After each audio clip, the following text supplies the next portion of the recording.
नमस्कार साथियों, मैं सतीश राठी, प्रदेश कार्यकारिणी सदस्य इंडियन नेशनल लोकदल हरियाणा प्रदेश। मैं आज हरियाणा के युवाओं से, हरियाणा के शुभचिंतकों से और हरियाणा के संघर्षशील योद्धाओं से एक निवेदन समझ लीजिए, एक प्रार्थना समझ लीजिए या मेरा सजेशन समझ लीजिए। आप सब साथियों ने पिछले 10 साल भारतीय जनता पार्टी को नजदीक से देखा और एक बार फिर अगले 5 साल के लिए भारतीय जनता पार्टी के पक्ष में आपने वोट डालने का फैसला किया और भारतीय जनता पार्टी को लगातार तीसरी बार सत्ता सौंपने का फैसला किया। साथियों, अगर उससे पिछले 10 साल में हम जाते हैं तो कांग्रेस के जो नेता थे, कांग्रेस की सरकार ग्राम पंचायत से लेकर केंद्र सरकार तक कांग्रेस की सरकारें थी और आज कांग्रेस के नेता ये कहते फिरते हैं कि हमारी सरकार आएगी, ये कर देंगे, बीजेपी ने ये नहीं किया, फलानी पार्टी ने ये नहीं किया,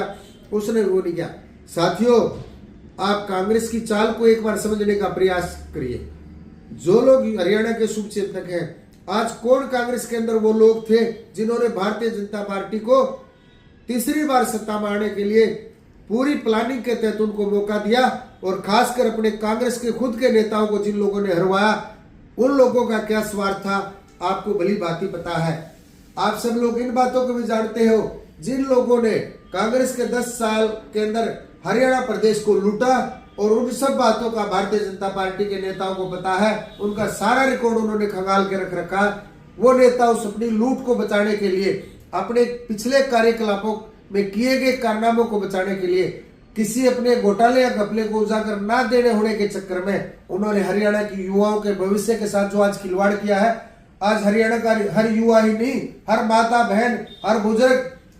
आज एक किस्म से रो रहा है, क्योंकि भारतीय जनता पार्टी ने हरियाणा के लोगों को पूरी तरह तंग किया हुआ था। हरियाणा के लोगों के पास 10 साल में ये दूसरी बार मौका था कि भारतीय जनता पार्टी को सत्ता से बेदखल कर सके। लेकिन साथियों, आम आदमी को, आम वोटर आम आदमी ने पूरा संघर्ष किया भारतीय जनता पार्टी को सत्ता से बेदखल करने के लिए। लेकिन कांग्रेस के ही रहनुमाओं ने, जिन लोगों ने अपने सरकार के अंदर खूब मलाइयां खाई है, उन लोगों ने भारतीय जनता पार्टी के दबाव में आकर अपने घोटाले और घपलों को दबाए रखने के चक्कर में जेल जाने के डर के भय से उन्होंने भारतीय जनता पार्टी से अंडरग्राउंड साठगांठ करके आज हरियाणा के भविष्य को 5 साल के लिए और नरक में उन्होंने धकेलने का काम किया। साथियों, आप अंदाजा लगा सकते हो ये लोग अपने स्वार्थ के लिए क्या क्या कर सकते हैं और आपको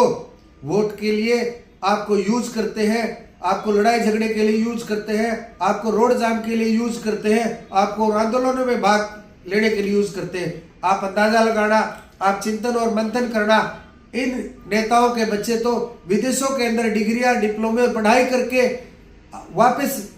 हमारे हरियाणा प्रदेश में आकर सत्ता सुख भोगने का प्रयास करते हैं और आपके नन्हे मुन्ने या युवाओं को जब उनका पढ़ने का समय होता है, जब उनका करियर बनाने का समय होता है, उनको रोड जाम के अंदर, आंदोलनों के अंदर, रैलियां, जुलूस के अंदर नारेबाजी करने के अंदर या बूथ पर लड़ाई दंगे करवाने के लिए यूज करते हैं। साथियों, कांग्रेस उन लोगों को समझना पड़ेगा और अगर